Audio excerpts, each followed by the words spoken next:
The Philadelphia Phillies season is officially in the rear view, and it is time to look ahead and attempt to fix this roster to elevate them to the World Series champs that we desire them to be. I think it's a fair assessment to look ourselves in the mirror and acknowledge that this team is either tapped out for a bit of talent for what these guys are going to grow into, or maybe just not quite as foundationally sound as we believe to be the case. Well, that should cause for some major changes, and there are already reports surfacing indicating that this will be the case. In this video, I want to talk about the Matt Gelb article from The Athletic, the spark notes of what was broken down for what the plan may be for this offseason. So there's a couple different portions that I do want to dive into here. I'm going to start off by leading off with this specific quote here, and not even quote, shout out to Phillies Nation on Twitter who broke things down, gave the spark notes. There is a deep dive article on The Athletic that I do suggest that you guys check out. But he writes initially that the Matt Gelb article spark notes, the first one, that the Phillies are going to be making changes, perhaps drastic ones, with the core, Bryce, Trey, Wheeler, Schwarber, and Nola staying the same. Payroll will not have any restrictions this offseason. And that second bullet point is a big deal, that the MLB is eat or be eaten as far as the financial funds come. As we've seen these small market teams be swallowed up as the guys like Bryce Harper, like Trey Turner, like Juan Soto, who I will touch on in a minute, get swallowed up to the bigger markets. That's just unfortunately how the world works with the no salary cap in the league, and the Phillies have the luxury and the benefit of having a deep pockets owner who cares about baseball and wants to pay what it takes to get them here. So it mentions some of these core guys here. I did want to acknowledge Bryce Harper head on here, and to pull up the exact stats for what he's produced on the season, there's no doubt about who this guy still is. Bryce is not the problem. He is the guy that, as long as he remains in Philadelphia, that will be what I consider this era of Phillies baseball. That I did come on a little bit strong with this, that this era is over. I do think that there needs to be some major changes. I do think there will be some significant changes on this roster, but the core itself, I still think is fundamentally sound. The Bryce Harpers of the world, the Zack Wheelers of the world, the Aaron Nolas, the Kyle Schwarbers, those guys are winners. You just have to round out the rest of the roster and make sure this team can retool and be ready to compete. Now, to continue on to this, one name at the top of the list is Juan Soto. And this tweet continues on to say they will be in on Juan Soto, and the Kevin Long, Harper, Trey, Schwarber, and Howie Kendrick replacement might play a factor. Both New York teams seem to be the favorites as of now. If they miss out on Soto, they definitely will be adding a legit veteran outfielder bat. Hayes likely non-tenured, which is interesting there. And it continues on to say that Marsh, Rojas, Bohm, and Casty could all be floated in trade discussions. Bohm, it all depends on Miller, who they are extremely high on, but will likely be a year away. Casty's very unlikely since he's more valuable to the Phillies than in a trade. Marsh and Rojas, strong candidates to be moved. And in parentheses, the Marsh market will be pretty strong. So kind of surprised by the Marsh market figure there. That is a guy that I think is adequate to consider him a platoon type player. It's interesting that when they first traded for Brandon Marsh, a little bit of an acquisition from the Angels there, his reputation was a guy with a really good glove and not that great of a hit tool. After seeing him for now a year and a half, I do feel like that's a little bit reversed, that he's a fine fielder. He won't kill you in the outfield. He's certainly not Johan Rojas, but the hit tool has been better than expected there, but he's still not a guy that you can rely on an everyday standpoint. That he can hit left-handed hitters pretty much at all. He is basically a platoon guy, and there comes with limits to that. I like Marsh. I like having him on this team, but I do think it is fair to assess that if they want to get serious, that is a guy that they should probably be looking to upgrade there. The Nick Castellanos conversation is interesting. Obviously, that was a guy that they viewed as a significant part of the core. I do agree with the assessment that he's probably more valuable to this Phillies team than it is on the trade market. And for what it's worth,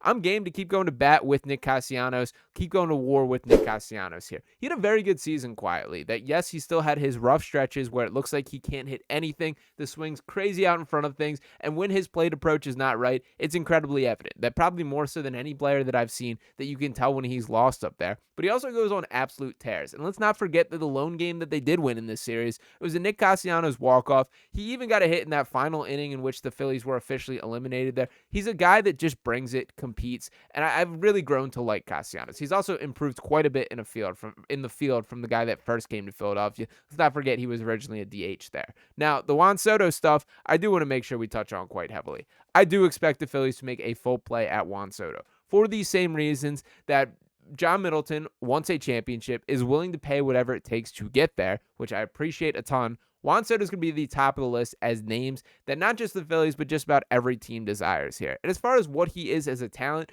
one of the best in the major leagues. Let's not sell this short here. That this season, 41 home runs, 109 RBIs, a .419 on base percentage, also had 129 walks in his 576 at bats, hit the ball 166 times in that, has a slugging percentage of 56.9% there. He's a really good baseball player. And let's not forget, there are these relationships with Trey Turner, with Bryce Harper, with dating back to the Nationals days, as that is an organization that firmly falls in the category of essentially a farm system for the bigger markets like the Yankees, who Soto is currently representing there. I do think there's something to it. And one of my other kind of pushes or outlooks for this current team, there's not a ton of youth here. To pull up the direct age of this current roster here, we're talking about guys like JT Realmuto, 34 years old, Nick Castellanos, 33 years old, Harper, 32, Schwarber, 32, Turner, 31, Stubbs, 31, Weston Wilson, 30, Edmundo Sosa, 29, Austin Hayes, 29, Alec Boehm, 28, Cody Clemens, 28, Cal Stevenson, 28, Bryson Stott, 27, Brandon Marsh, 27, Rafael Marchand, 26, and it continues on. Johan Rojas at 24, really the only sign of youth there. When thinking about Juan Soto specifically here, we're here talking about him being 26 years old. The Phillies' youngest everyday player currently, it is Bryson Stott at age 27, as Rojas would not quite fit into that category. Soto being 26 is a big deal for extending the future of this franchise here. Now, the last point that I did want to hit on as far as this initial breakdown here, did want to pull up this regarding the bullpen, which I think is an even more interesting conversation. And the final bullet point that it hits in the Gelb, from the Gelb article is Hoffman and Estevez both want to come back, and the club wanted to get something done with both. Seems like both will be back, and Alvarado will be moved possibly after he fell to the top 4 relievers in the pen. I honestly don't know how I feel about this. That to call this exactly what it is, both Jeff Hoffman specifically was excellent in the regular season. An all-star, a guy that one of the best relievers in baseball, and you just straight up couldn't count on him whatsoever in the playoffs. Carlos Estevez, a guy who we had our ups and downs. He certainly is not my ideal closer as far as he does play around with it a little bit. He will let guys on base. He will force you to fly out or ground out in a way that my ideal closer is more of the Alvarado archetype of pitcher, in which he just wants to rear back and throw it right by you and you're not touching it. Now, I understand Alvarado did not look like himself for most of the season. I'm not arguing that fact there. He's still a guy that I'm not in a rush to move on from, because when it clicks, it looks so great that I love when you straight up can't put a bat on the balls that he's throwing. And the heat that he has, the fire that he brings, I still think Alvarado's a plus reliever that has his ups and downs, has his control issue. There's no doubt about it, but I wouldn't be in as much of a rush to move on from. Now, for Hoffman specifically, at the minimum, I think he cost himself quite a bit of money in these playoffs that I'm certainly not paying him premier reliever money when you pitch like that in the postseason. We're talking about an ERA over, I believe it was 49 is what it ended with. An ERA of 49 for Jeff Hoffman in these playoffs here. The first appearance that he made did not register a single out, let in a ton of runs, and had to be pulled rather quickly. Then in that final game, it was him loading up the bases where Estevez came into the game, and then the first at bat, Francisco Lindor, grand slam, game over, season over. That's how things went. I don't know if I can truly look at Estevez as the closer of the future. I like him. He's a solid pitcher. He's a guy that I wouldn't have mind having back. But I think at the minimum, was a disastrous bullpen experience in the playoffs.